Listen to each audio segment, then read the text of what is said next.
Welcome to sleep with myth. Close your eyes and let the world fade away. Tonight we drift beyond time, where gods dream and stories remember their light.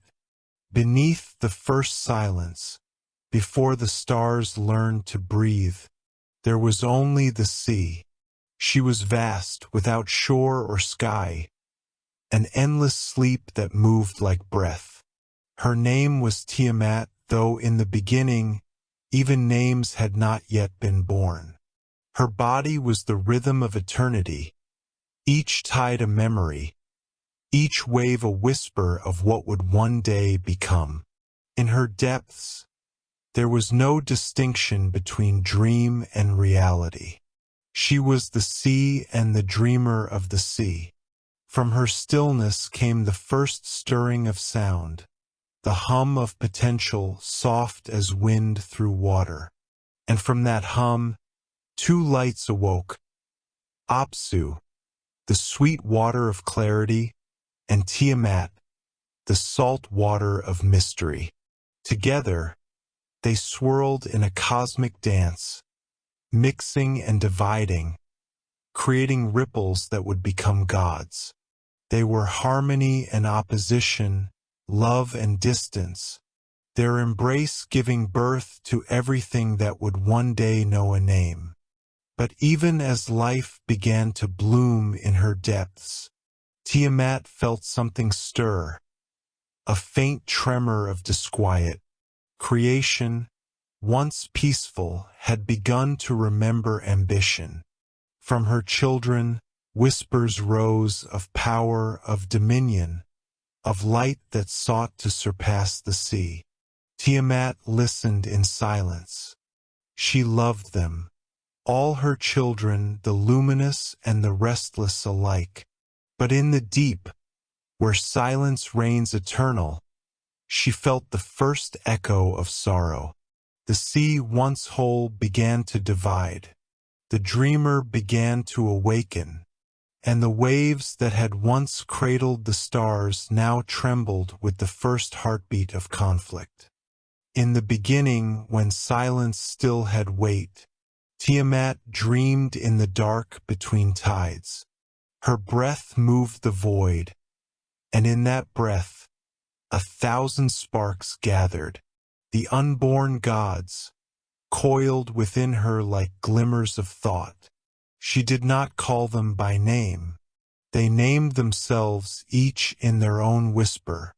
Lamu and Lahamu, the guardians of the horizon, rose first, their forms shimmering with the mingling of fresh and salt water.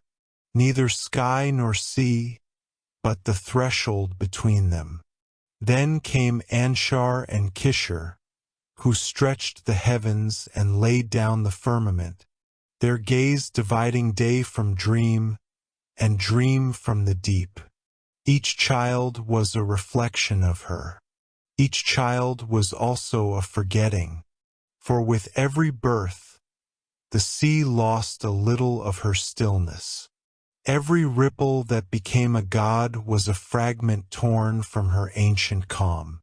Yet she smiled upon them, proud, as a mother who knows that her own quiet is the seed of another's song. They built order where there had only been the hum of potential. They named the winds, traced the stars, and pulled fire from the mist to see themselves in its glow. They learned to speak, and when they spoke, the world began to remember itself. But among them stirred a current that did not flow with theirs, Apsu, the sweet water, whose calm heart had begun to grow weary of noise. He loved the stillness as it had once been. The laughter of the young gods became to him a storm against eternity. He whispered to Tiamat in the black tide of night, "They are loud, beloved. They do not remember the quiet. From their clamor will rise ruin." Tiamat turned to him, her eyes like galaxies beneath the surface. "They are our echo," she said softly, and an echo must change the sound it repeats. But Apsu's patience thinned. He began to drift away toward silence, a silence that longed to devour the new. In the halls of the young gods, his intent was felt like pressure beneath the waves. The clever one, who was born from Anshar's thought and Kishor's dream, heard the whisper that trembled through creation. He knew the taste of danger before the storm had spoken. He gathered the children of the heavens and said, "Our Father dreams of unmaking us. We are his own reflection, yet he would return us to the sea from which we came. The waters forget, and we cannot return to what has forgotten." The young gods grew restless. Fear is the seed of defiance, and from defiance, flame. Sought counsel in the deep, and from his thought he shaped a spell, a chain of sound, woven of breath and memory, a song that would still the heart of Apsu. When the time came, he descended with trembling resolve.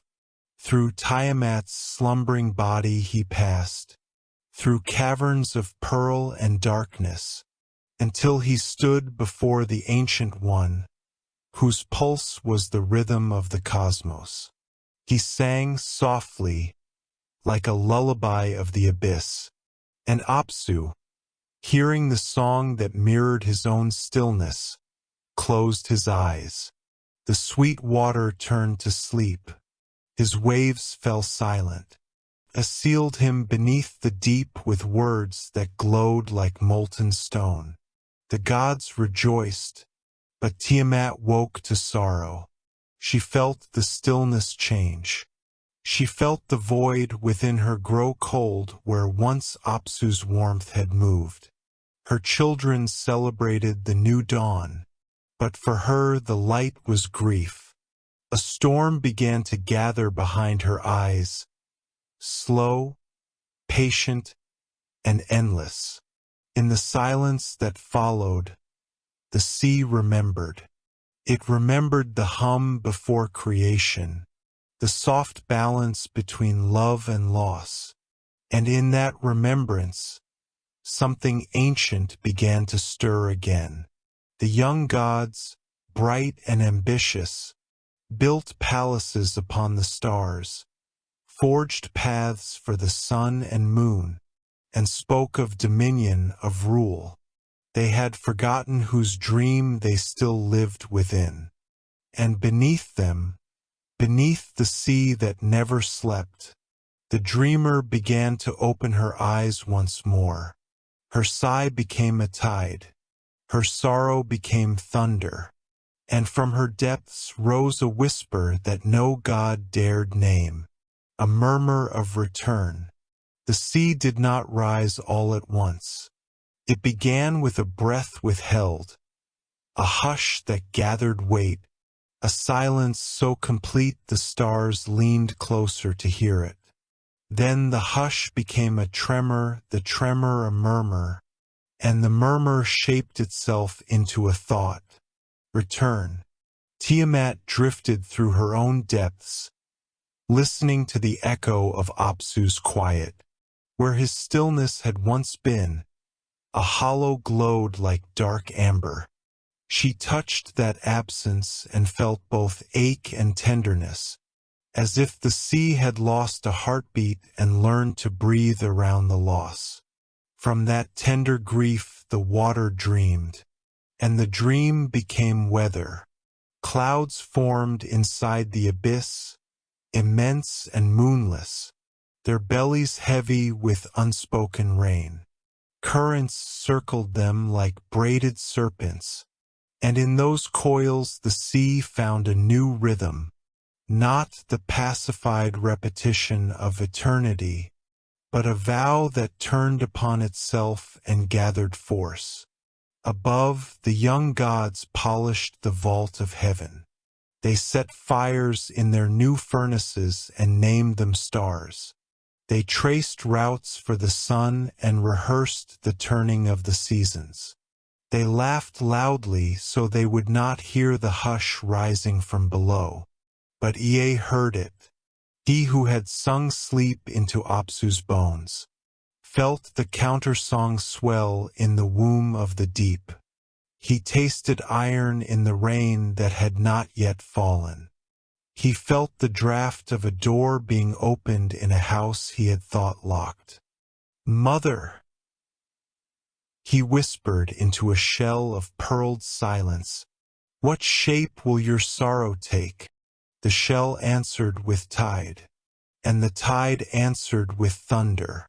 Tiamat's sorrow stepped forward and learned to speak its own name, called itself wind, called itself surge, called itself the gathering of unremembered things. And where those names met, a body unfolded vast, ringed with storms, a crown of foam braided with lightning, eyes like the oldest caverns where first dreams sleep. She rose not to punish but to remember. She rose because creation had taken pieces of her, and every piece longed to sing her back together. "Come," she breathed, and the abyss obeyed. She exhaled shoals from shadow, reefs from bone-white silence, veils of stinging rain to silver the backs of leviathans.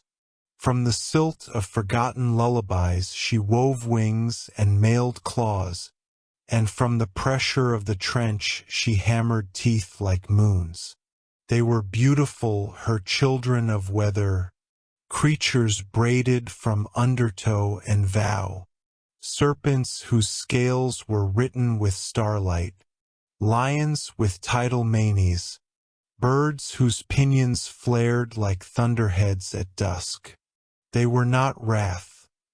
They were recall. Every one of them bore a memory the heavens had misplaced.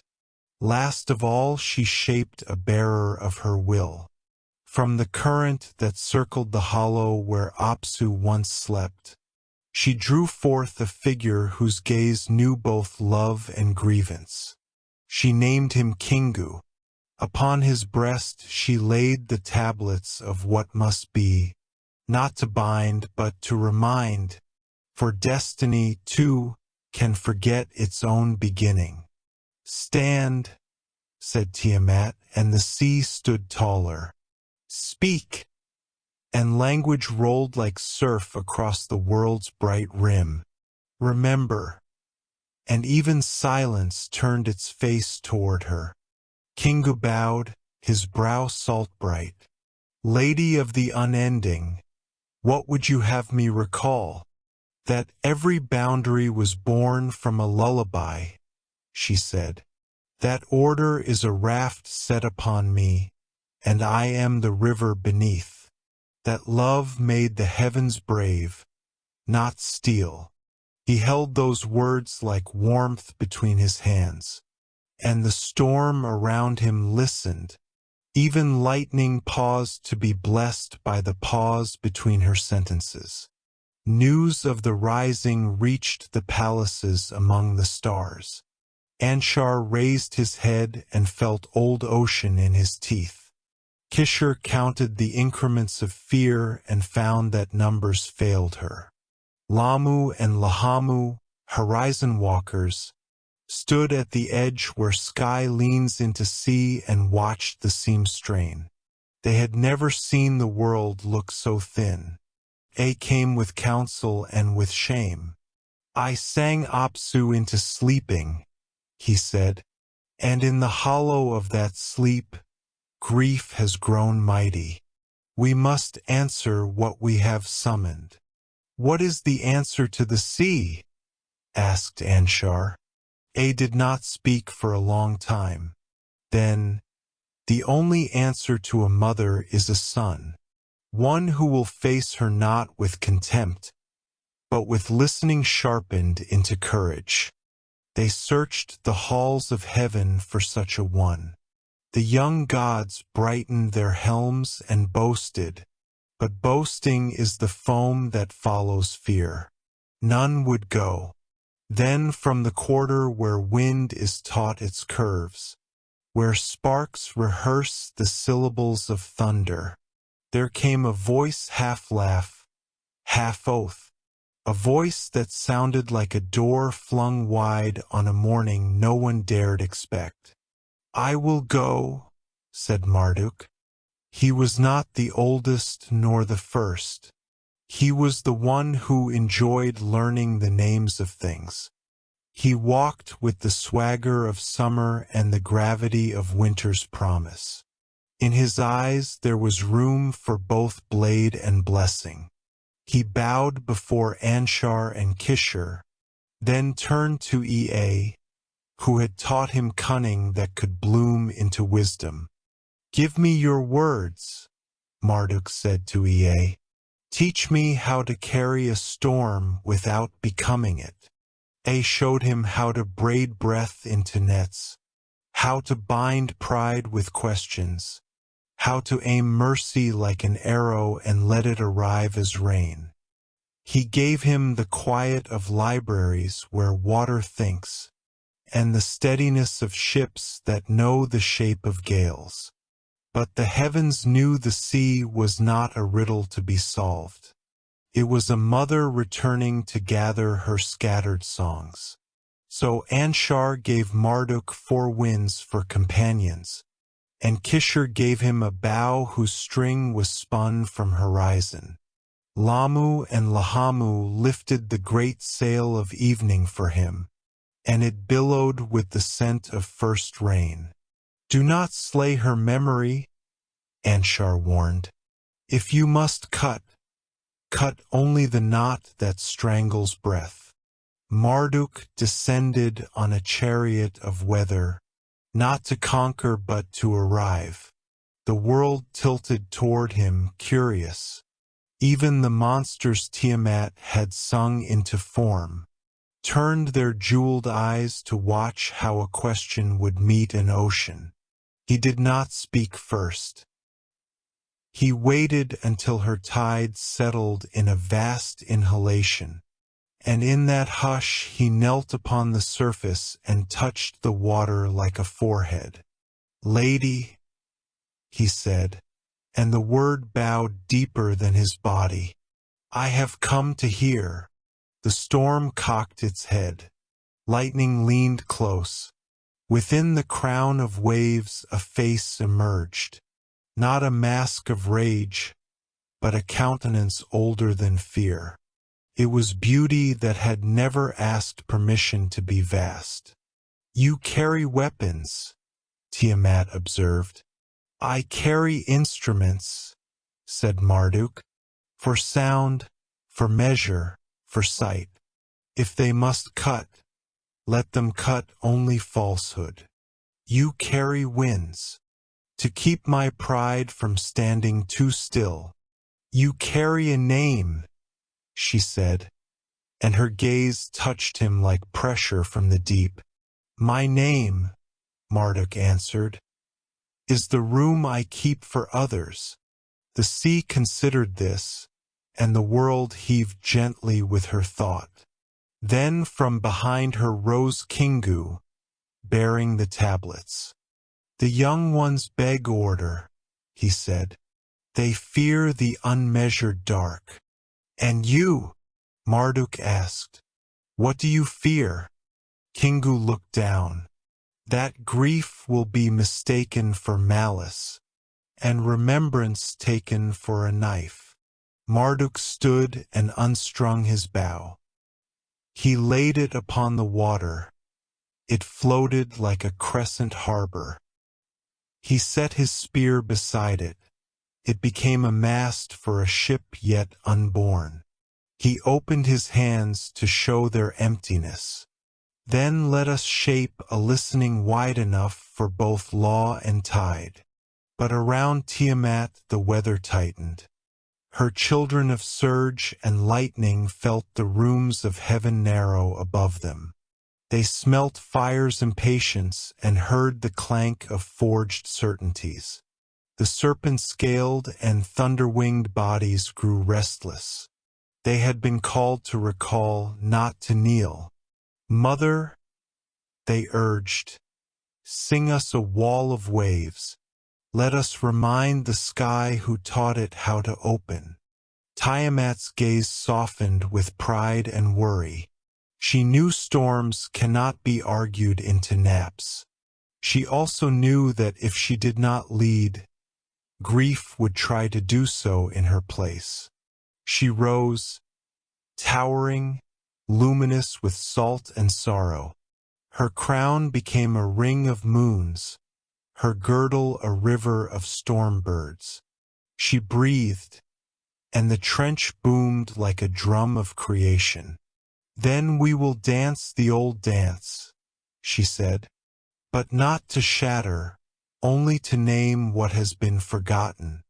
Marduk called the winds to his side. They circled him, playful and fierce. "Hold me to my vow," he told them. "If I forget to listen, become my ears. If I grow narrow, become my sky." The first clash was not a blow but a chord. His winds met her tide. The air sang with pressure and relief. Clouds blossomed and were pruned by sudden clarity. Where their powers touched, new shapes appeared. Arches of spray that hardened into rain-written rock.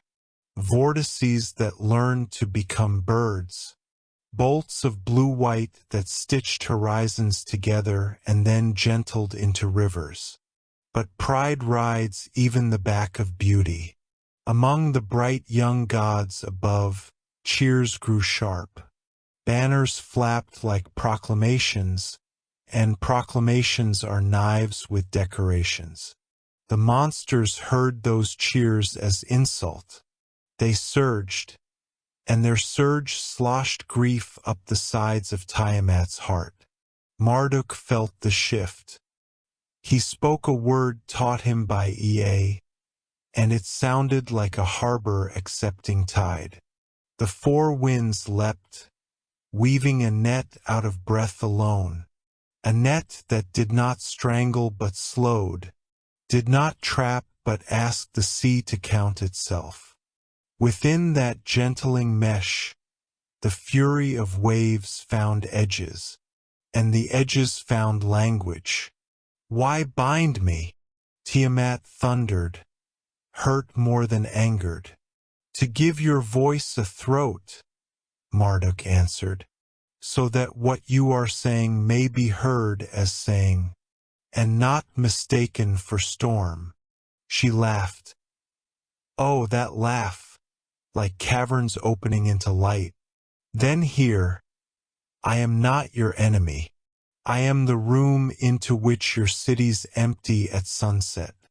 I am the hush in which your victories learn humility." "I would build with that hush," Marduk said, "but some among us would pave it with certainty. Help me cut that knot." Kingu stepped forward, tablets bright. "Let destiny be a tide, not a wall," he said, and held the writing toward Marduk. Above, the palaces shifted uneasily. To place the measure of the heavens upon a grammar learned from sea. It was like wearing woven water as armor. But the wind loves cloth that moves. Marduk touched the tablets and did not snatch. He read slowly, mouth-forming syllables older than fire. He listened for the places where law had forgotten lullaby. Where he found hardness, he breathed until it became shoreline. Where he found blanks, he poured sky. Around them the creatures calmed. Their scales lay flat. Their manes settled in rain. A lion of surf leaned its head upon Tiamat's knee. A serpent made of longitude and glittering foam curled into a spiral and slept. There are battles that end with defeat. There are battles that end with treaty. This meeting sought a third ending, craft. "Lady," said Marduk at last, "let there be a cutting that does not kill. If your vastness remain unbounded, we will forget our size and drown in boasting. If our law harden into box, it will forget to breathe. Allow me to part your waters as a midwife parts veils, so that what wishes to be born might breathe without stealing your breath." The sea's crown dimmed to a manageable moon. Tiamat regarded him with a mother's long gaze, the one that weighs history against hope. "Show me the cut." He cast his net again, not to bind, but to measure. He lifted his bow, not for war, but as compass. He spoke words that were part architecture, part tide chart, part lullaby. And with the four winds steadying his hands, he drew a line through her surge as gentle as a keel through dawn. The waters parted, not forever, only enough.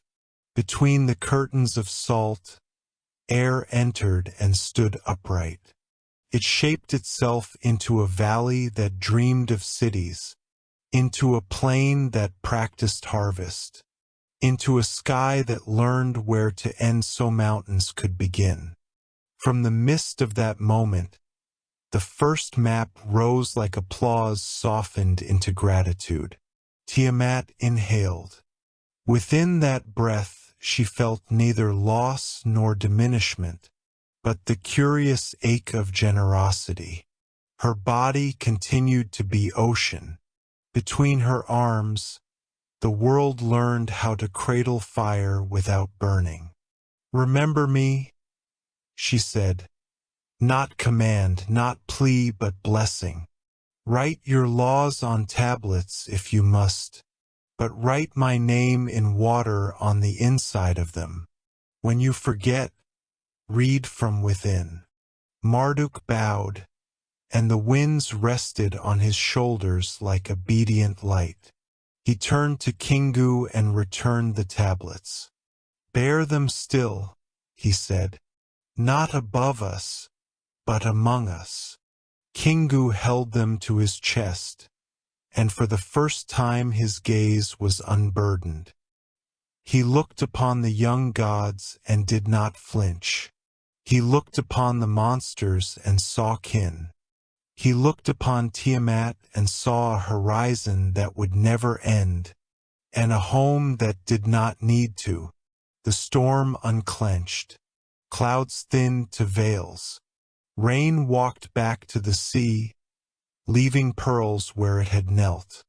Above, the palaces of the heavens exhaled and sat down. But the work of memory is never finished. Tiamat lowered her crown and spoke to Marduk, with the intimacy of surf polishing stone. "There will come a time," she said, "when your children's children will raise walls so high they forget to hear tide. When they do, send them to me. I will teach them the lullaby that made their fathers brave." "And if they come with spears?" he asked. "Then I will turn their metal into bells," she answered, smiling, "and ring them until they breathe." Night drew its shawl across the shoulders of the new-made map. Stars peered over the rim of the world and nodded to the sea. The monsters slipped into shelters made of moonlight and foam. Kingu stood watch where horizon marries deep. Marduk lifted his unstrung bow and found that it had remembered how to be a crescent. He hung it in the sky for sailors to read. Tiamat lay back, and the abyss folded itself like silk around her. Where Apsu's hollow had ached, a warmer hollow now waited, not empty but prepared like a room for breath. The sea dreamed again, and this time her dream included roofs and orchards and the long patience of coasts. The storm, having learned its own name, rested. Between order and ocean there opened a language with two alphabets, and every child born thereafter would learn to speak both. One on tablets, one in tide. The world was new, yet it already dreamed of remembering. When Marduk laid down his bow across the sky and the first arc of silver became the crescent that sailors would one day call the moon, the heavens exhaled. In that breath the gods, the monsters, and the unseen murmurs of the sea learned what it meant to pause. Tiamat's body curved beneath everything. Not a corpse, but a cradle. Her skin was the horizon. Her veins were rivers that would feed forests unborn. Everywhere her tears fell, valleys bloomed with salt-sweet pools, where reflection learned to become a teacher. And her voice, that vast whisper rolling through the depths, spoke softly to Marduk as he walked among the mists of the forming world. "Child of flame and wind," she murmured, "we have made a map, but do not mistake it for the world." He listened as always. Listening had become his armor. He traced the lines of mountain ridges where her waves had once pressed. He knelt beside lakes still trembling from her sighs, and watched stars swim in them like fish that remembered sky. They came then, wrapped in the scent of bronze and rain. He carried scrolls woven from vapor, each filled with unspoken names. "The young ones crave certainty," Ye said. "They want the borders drawn. They want the sun to rise from one gate, and the moon to return through another." Marduk smiled faintly. "Let them draw," he answered. "But the sea will erase, and thus the lesson will stay alive." So the gods drew lines, delicate threads of order over the breathing body of the sea. They named the hours, the winds, the corners of the earth. They built sanctuaries upon stone that had only just cooled from Tiamat's warmth.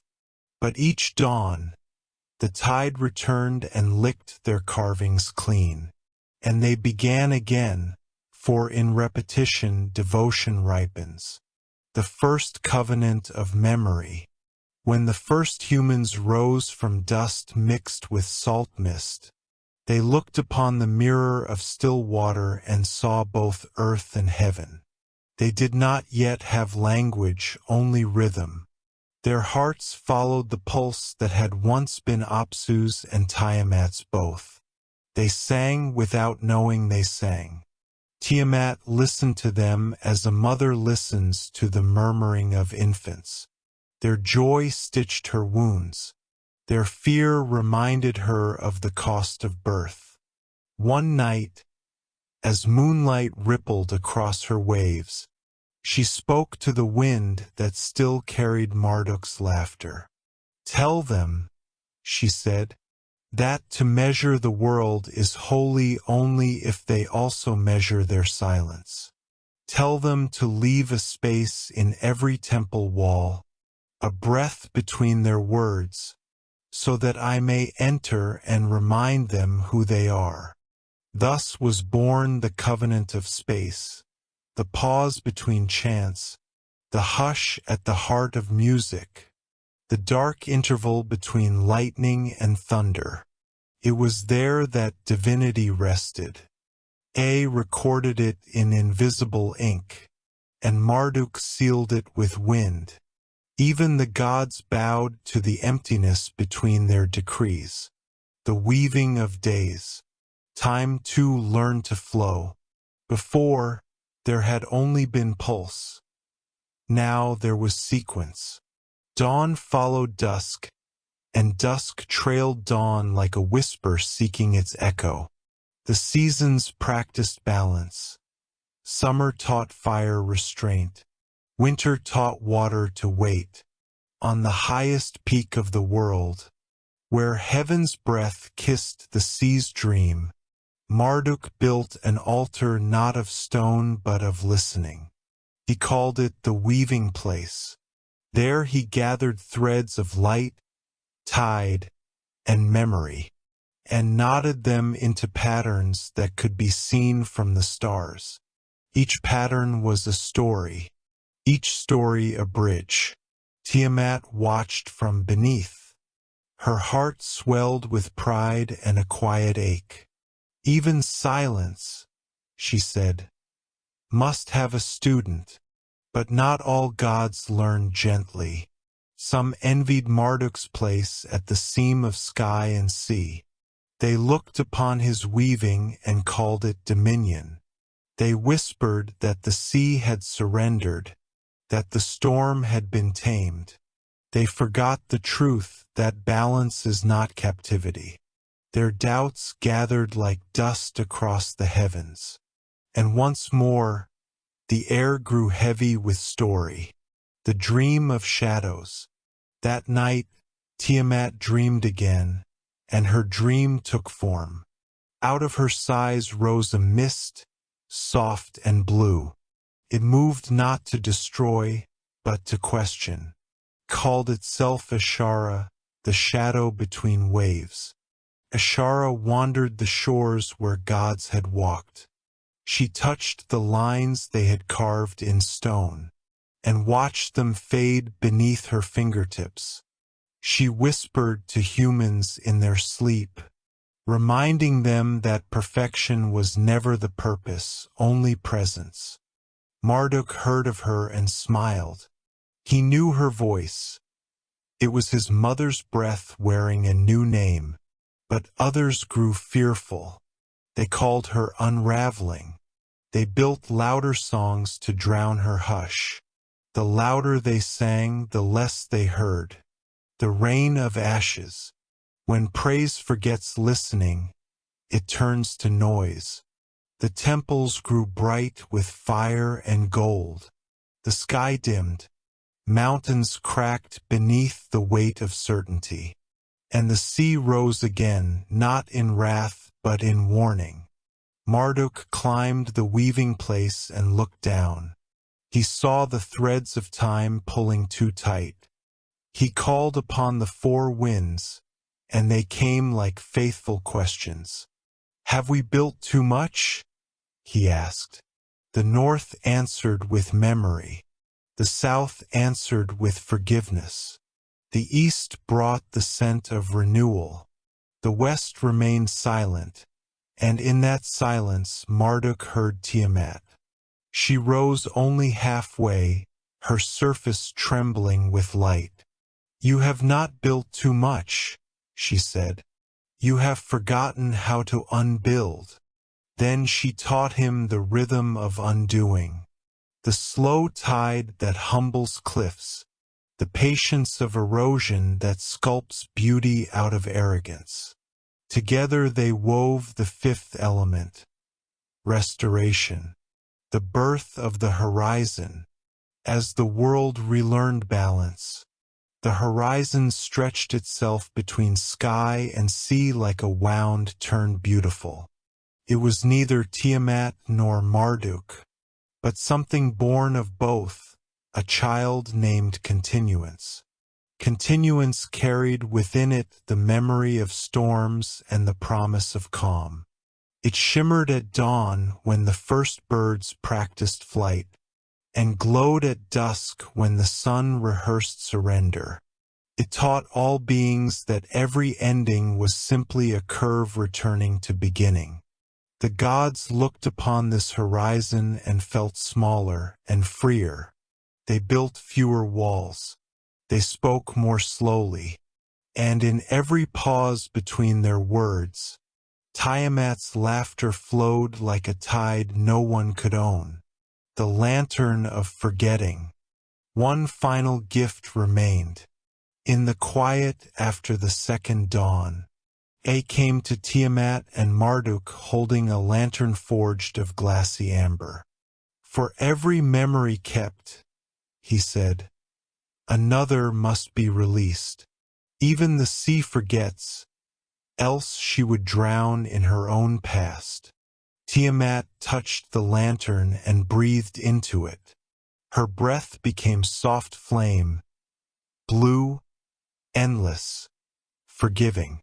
She handed it to Marduk. "Carry this among your children," she said. "Let it remind them that to forget with kindness is another kind of memory." And so he did. He set the lantern in the sky beside his bow. Some call it Venus, some call it morning star, but the sea knows it as mercy. When the world grows too loud, its light flickers like the heart remembering silence. The sea slept again, though sleep is never the end. Her dreams were full of gardens, stars, and gentle thunder. Marduk walked the shores at twilight, listening to the hum of creation settling into rest.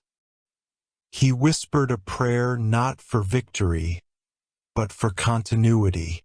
May our laws breathe. May the tides speak. May the world remember to dream. And somewhere in that pause, between one breath and the next, the sea smiled. The night after creation's hush was neither dark nor bright. It was a twilight made of listening, a pulse that hovered between sleep and memory.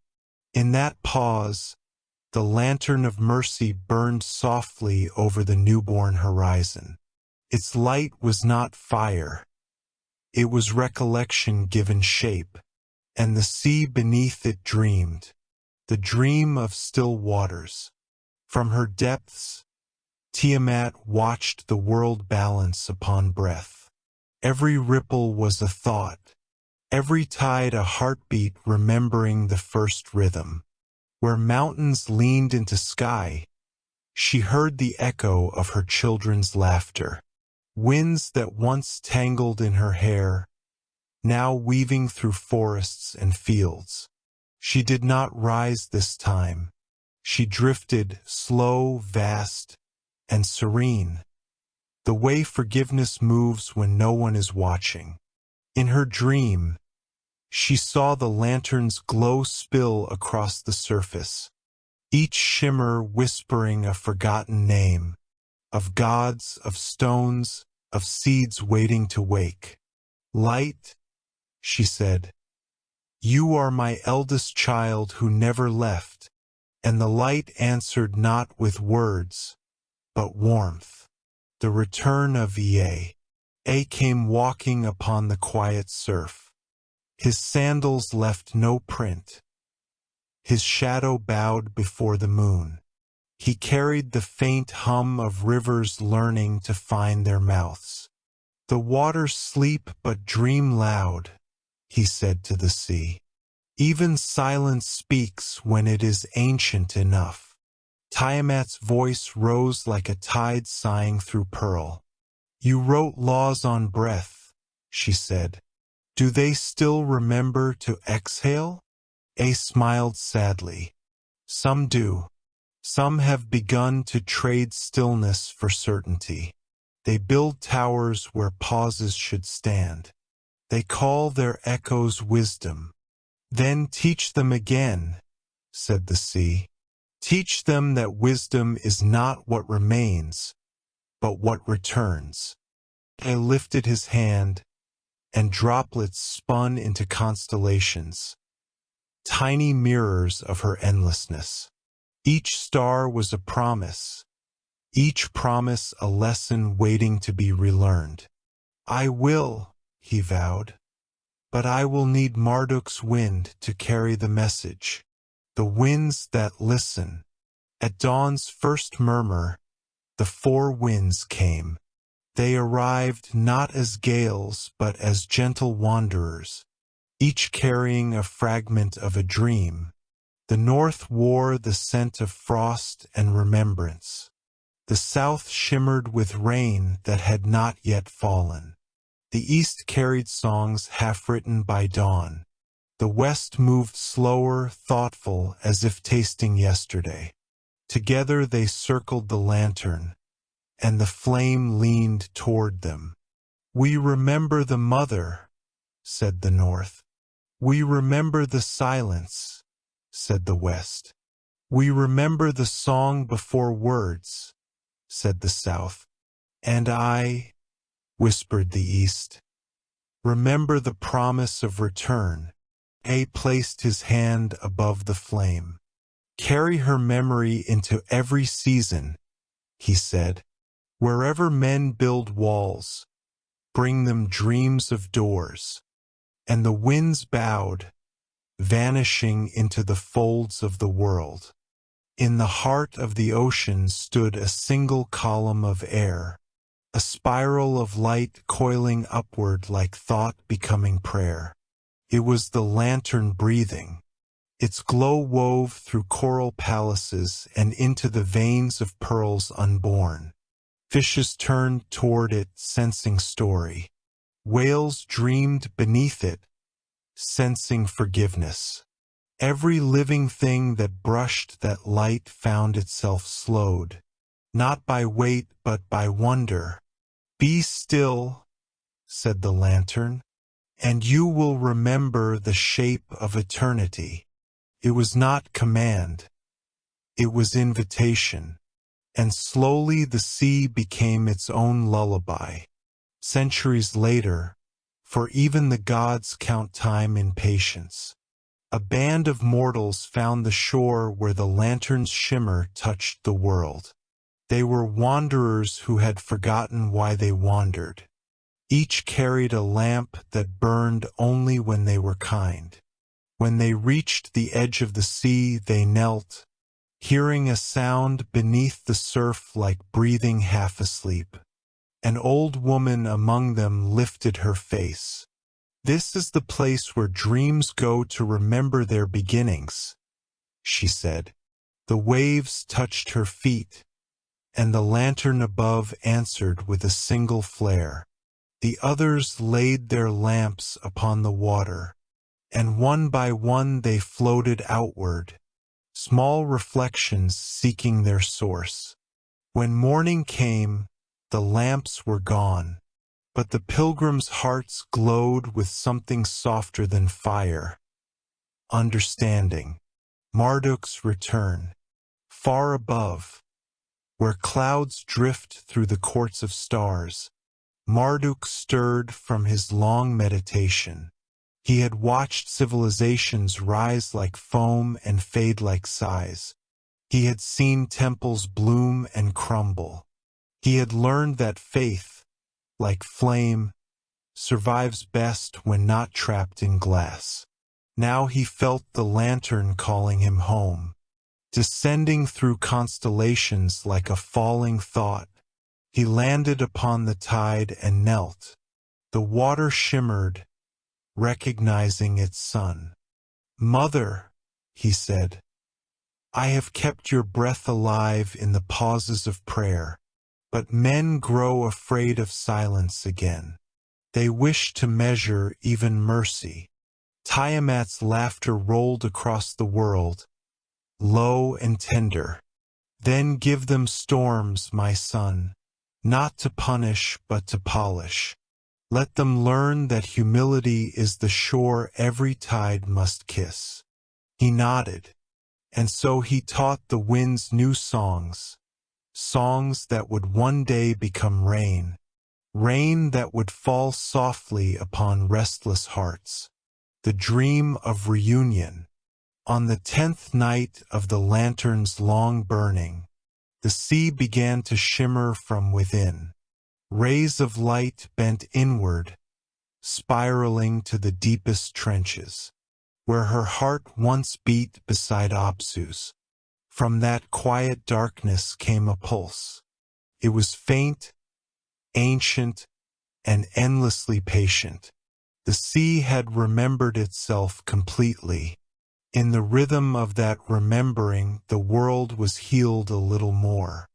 Marduk watched from the horizon, and for the first time since creation he felt small, not diminished but rightly measured. So this, he whispered, is what it means for gods to dream. A, who stood beside him, replied softly, it means knowing that even eternity must rest between breaths. The lantern flickered, as if in agreement. Its flame no longer burned upward, but outward, spreading across the sky until every star blushed silver blue. Night became a mirror, and in that mirror, heaven saw itself reflected in sea. The final lesson. When the first storm of remembrance passed, a single tear of light fell from the lantern into the waves. Where it touched, an island rose, neither land nor water, but the delicate joining of both. Upon its sands grew reeds that hummed with the wind, and shells that sang of beginnings. It was called the Isle of Listening. Here the gods gathered once each age to renew the covenant of silence. They spoke in tones softer than memory, and between their words, Tiamat's hum answered from the deep. No temple was built there, for walls could not contain the sacred hush. Instead, every grain of sand became an altar, and every ripple a verse.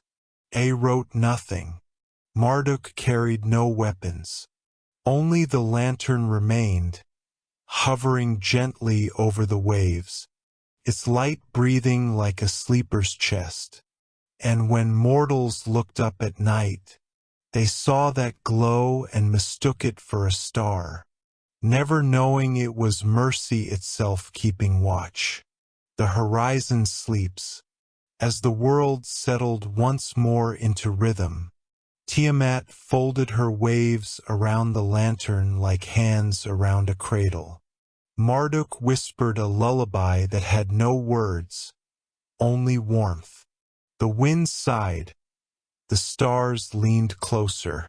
The sea dreamed again, this time of gardens on the moon, of rivers that flow backward into memory, a fire that cools into song. And as the dream deepened, the line between creator and creation dissolved. All that remained was rhythm, soft, slow, endless, the breathing of a world that knew its own name. Night arrived without hurry, like a shawl drawn over the shoulders of a world that had learned to breathe. The lantern of mercy glowed low over the horizon, a patient star remembering to pulse. Along the quiet curve of the shore, reeds combed the wind and returned it to itself. Fish spoke in silver syllables beneath the skin of the sea. And far below that skin, where trenches hold the dark in a cradle and shells practice being moons, Tiamat rested. Sleep, for the ocean, is not an absence. It is a widening. It is the way the deep remembers more than it can say, and so says it by being vast.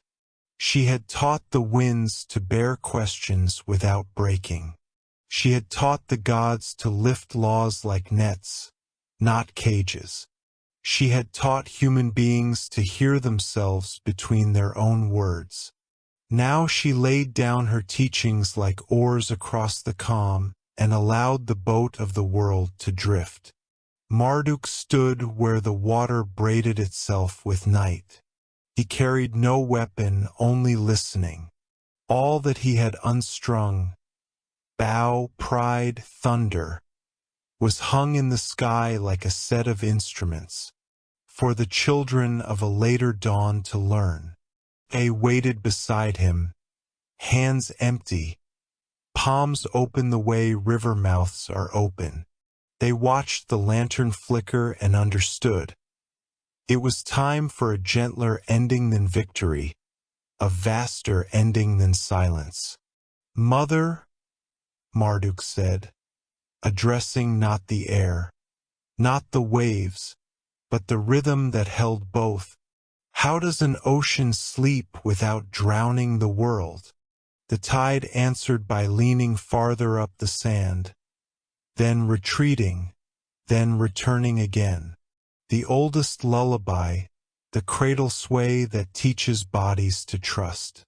Sleep, it told him, is the work of distributing weight. Even an ocean must learn where to set its memories down. He listened. He heard the centuries she carried, 1,000 names breaking and mending along her shore. The grammar of storms, which is not anger but emphasis. The mercy of fog softening mountains into whispers. The patience of salt turning sting into preservation. He understood, too, that to conclude a story of creation is to rest inside a circle, not to draw a line. So he did not say farewell. He said, with a bow that included the four winds and the reeds and the fish and the stars, "Continue." The lantern dimmed another degree, as if lowering its voice so the sleepers would not wake. From the shallows rose the pilgrims of mist, those mortals whose kindness lit their lamps. They arrived the way dawn arrives, first as coolness, then as color. They brought nothing to offer but attention. Attention proved sufficient. They sat upon the sand of the Isle of Listening and practiced the Old Covenant. Leave a space in every temple wall. Leave a breath between every word. Into those spaces the sea entered, and within those breaths the sea sang. One of them, a child who had not yet learned to doubt, asked the question no ceremony had thought to ask. "If the ocean sleeps," she whispered to the reeds, to the waves, to the lantern, "will the world be lonely?" Tiamat's reply arrived as warmth in the soles of their feet. Loneliness is what happens when remembering loses its rhythm. But sleep is the rhythm's longest note. In it, every separate shore discovers that it is not separate. Islands are sentences. Currents are conjunctions. Dreams are bridges. The child nodded, content. She lay back on the sand and let the stars draw maps upon her breathing.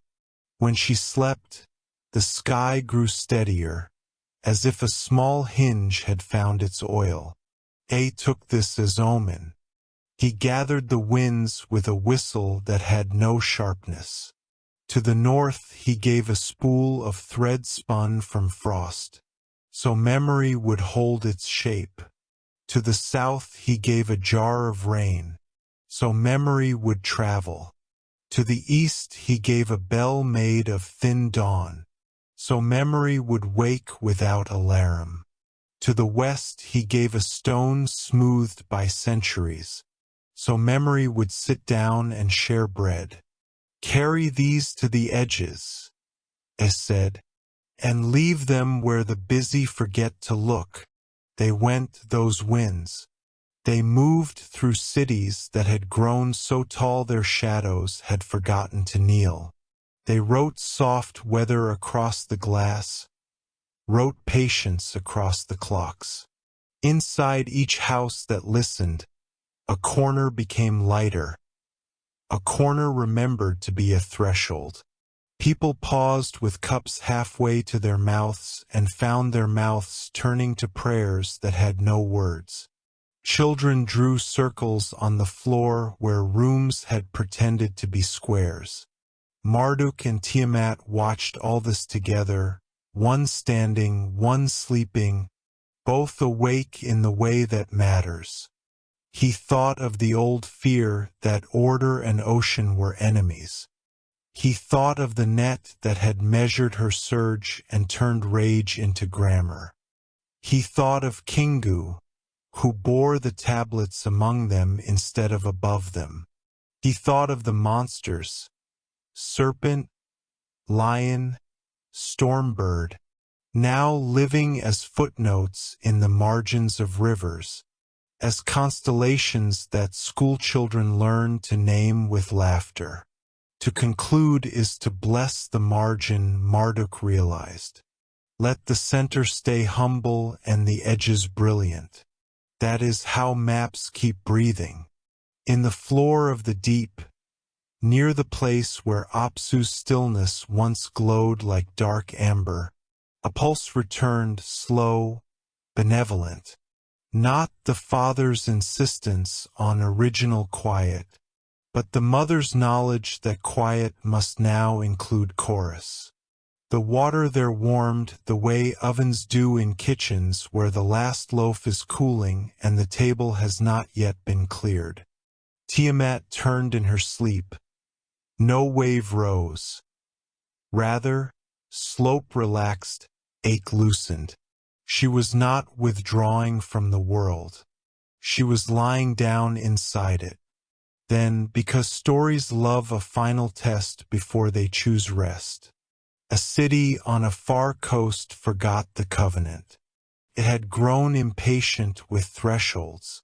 It wanted all walls. It wanted ladders taller than listening. It built a harbor that faced away from the sea and called whatever drifted in from the land trade. It feared storms so thoroughly that it trained its children not to run in the rain. It wrote laws without holes for the wind. It drafted maps with no color for the tide. It passed nights in light so constant that stars lost their jobs. The sea did not rouse in anger. She turned in her sleep and displayed a dream. Cloud gathered over rooftops like a shawl remembering its shoulders. The lantern's low flame widened into a diffuse hush. Rain arrived not as assault but as lesson. Round, soft, innumerable. Every drop repeated the same sentence until the city learned it. Porous, porous, porous. Roofs discovered how to listen. Streets learned to guide instead of merely to take. Doors practiced being mouths that could also be ears. In classrooms where chalk dust had outnumbered questions, windows opened, and in poured the smell of soil deciding to forgive. The harbor, seeing itself mirrored in 1,000 raindrops, turned its face back toward the ocean. Ships untied themselves from certainty and remembered how to lean. Markets slowed, then sifted. Some bargains dissolved, those built on the fantasy of being dry forever. Others began, those whose first coin was a nod. In the hall where the city kept its bravest boasts, silence entered and set a cup upon the table. No one knew what to pour. Into that emptiness the children walked, carrying bowls of water from the nearest fountain. They filled the cup until the men with signatures saw their own reflections trembling. One of them wept, the way granite weeps when lichen teaches it a softer alphabet. Apology rippled through the council like wind through prayer flags.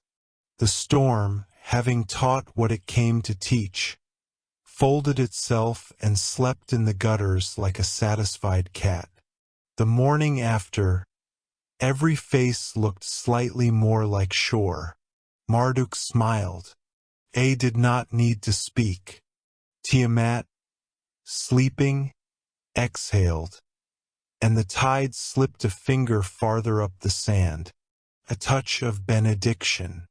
The lantern pulsed twice, like a heartbeat agreeing with its doctor. Kingu stood at the horizon, tablets clasped not as shields but as hymnals.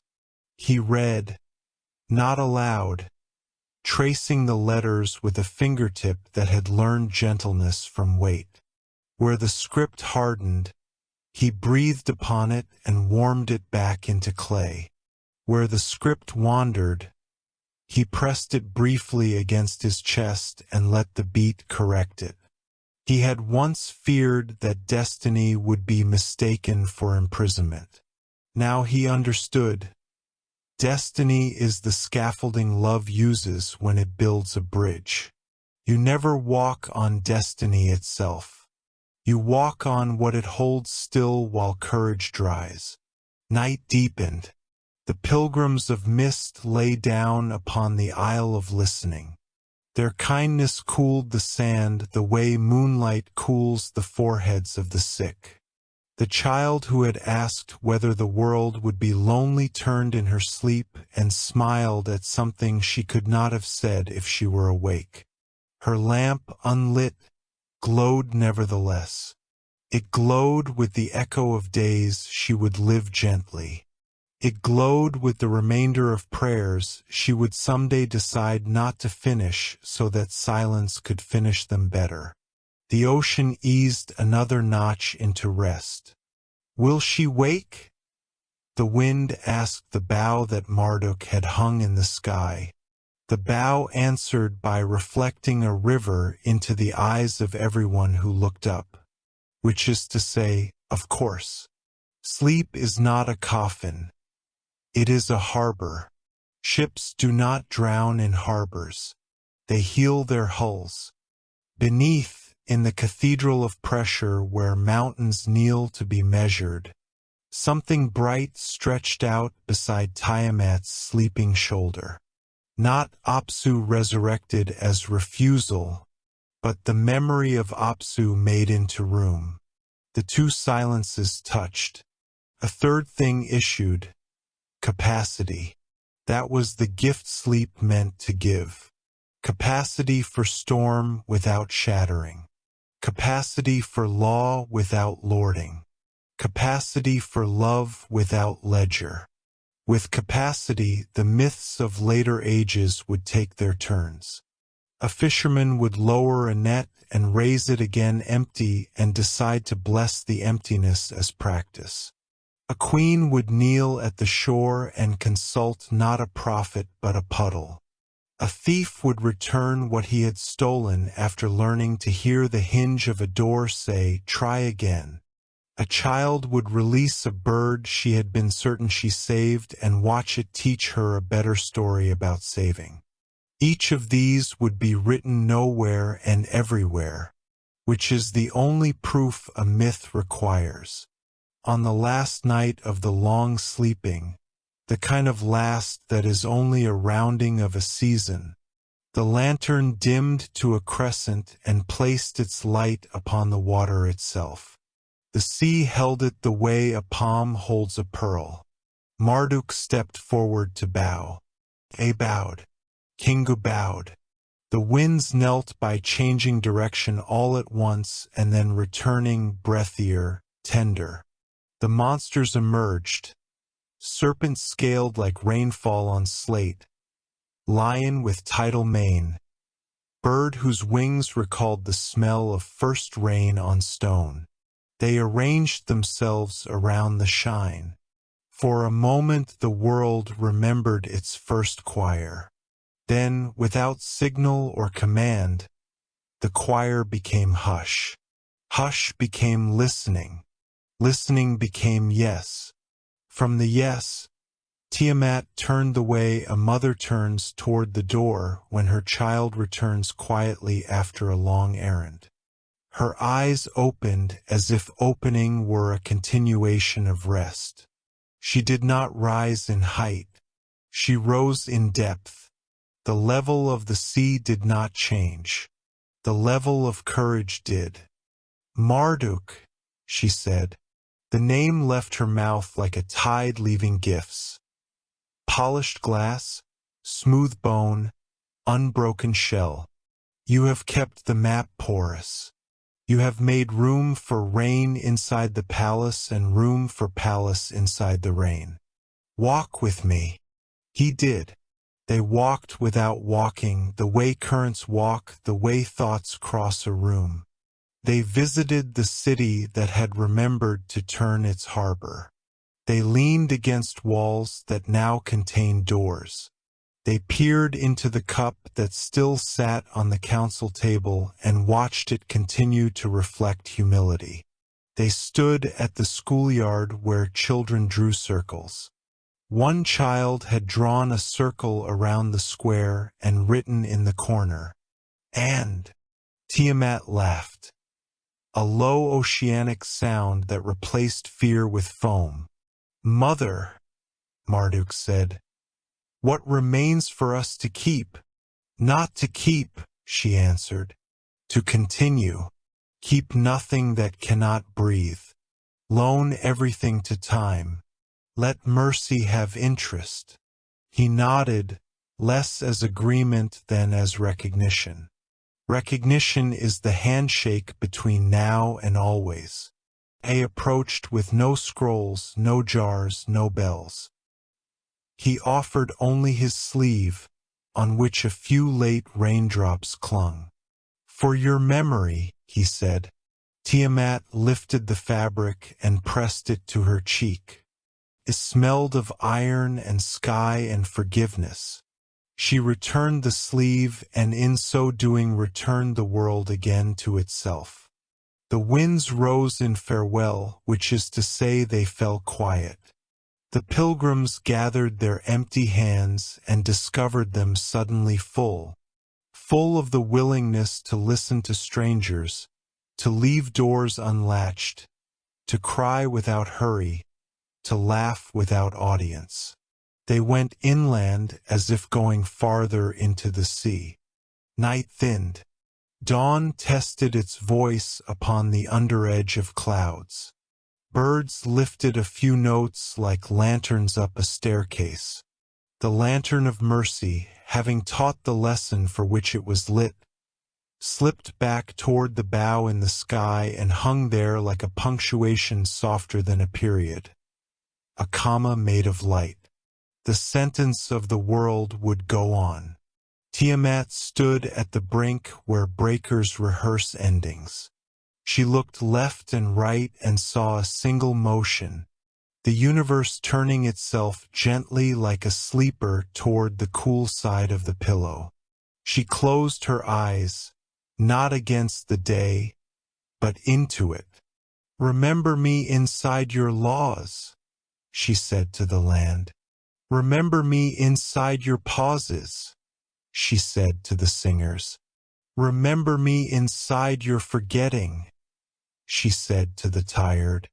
"Remember me inside your courage," she said to the afraid. Then she did the least dramatic thing a god can do. She rested. This rest did not lessen her. It multiplied what could rest in her. Rivers found wider mouths. Dreams found quieter rooms. Hearts found a cadence that could hold grief without breaking and joy without spilling. The sea slept, and the world became less alone.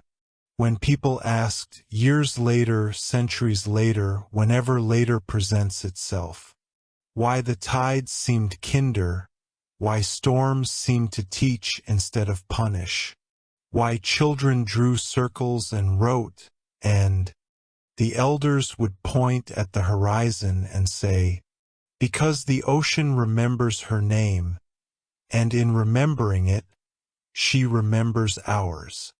As for Marduk, he kept walking the seam. He carried a needle threaded with dawn and dusk, and stitched maps to shores and shores to laws and laws to mercy. He did not add his signature. He lifted his empty hands and let them be the shape that said, "Continue." A taught apprentices to read with their ears. Kingu read the tablets to villages that possessed no doors and watched the people return with hinges in their pockets. The serpent, the lion, and the storm bird visited the edges of fields and stood there politely until children asked their names and the monsters replied with rain. The lantern glowed when kindness grew thin. It rested when kindness replenished. And Tiamat Tiamat slept, which in her language meant, everything you fear is being made bigger until it can include what it feared. She dreamed not of drowning but of containing. She dreamed not of walls but of shores. She dreamed not of victories but of rooms. If you listen closely when the moon is new and the nets are drying and a single bell rings from a harbor that is finally facing the sea, you can hear her dream. Sounds like breathing. Sounds like your own. Thank you for listening to Sleep with Myth.